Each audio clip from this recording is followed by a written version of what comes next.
বাসায় মেহমান থাকবে আর ভালো মন্দ রান্না করব না তা তো কখনোই হয় না। আসসালামু আলাইকুম, আপনারা সকলে কেমন আছেন? আশা করি সকলে অনেক ভালো আছেন। তো আজকে হচ্ছে সকাল থেকে রান্না টুকটাক শুরু করে দিয়েছি। এখানে হচ্ছে চিনি গুঁড়া চাল আগে ভিজিয়ে রেখেছিলাম, তারপরে 1 কেজি দুধে কিছুটা পানি দিয়ে ভালোভাবে ফুটিয়ে নিয়ে তারপরে হচ্ছে এলাচ দারুচিনি দিয়ে দেওয়ার পর এখানে যে চালটা ধুয়ে ভিজে রেখেছিলাম সেটা দিয়ে ভালোভাবে ফুটিয়ে নিচ্ছি।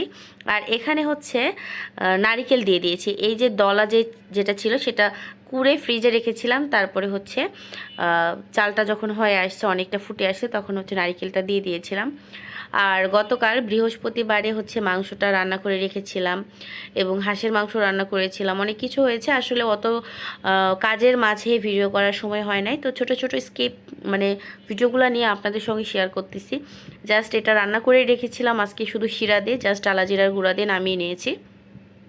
আর এদিকে আজকে ভাজা করতেছি হচ্ছে ইলিশ মাছ, বেগুন ভাজা, তারপরে চিংড়ি মাছ ভুনা, গরুর মাংস।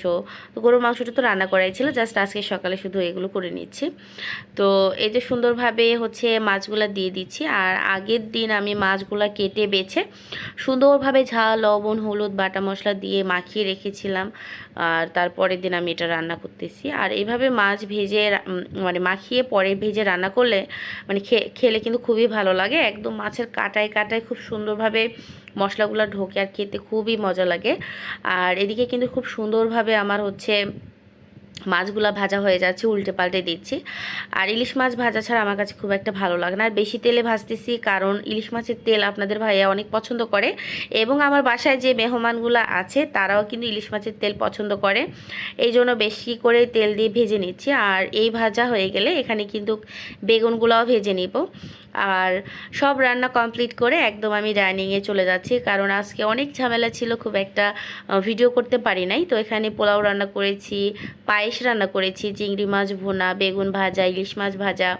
তো এগুলো সব রান্না করেছি, একদম ফাইনাল লুকটা দেখিয়ে দিচ্ছি আপনাদের কাছে, আপনাদের সামনে। তো আজকে ভিডিওটা আপনাদের কাছে কেমন লেগেছে এবং আমার বকবকানি আপনাদের কাছে কেমন লাগে অবশ্যই কমেন্টে জানাবেন। আর সব রান্নায় মাশাআল্লাহ অনেক সুন্দর হয়েছিল, অনেক প্রশংসা সবাই করেছে। তো ইলিশ মাছ ভাজা, বেগুন ভাজা, সালাদ সব কিছু একদম রেডি, গরুর মাংস।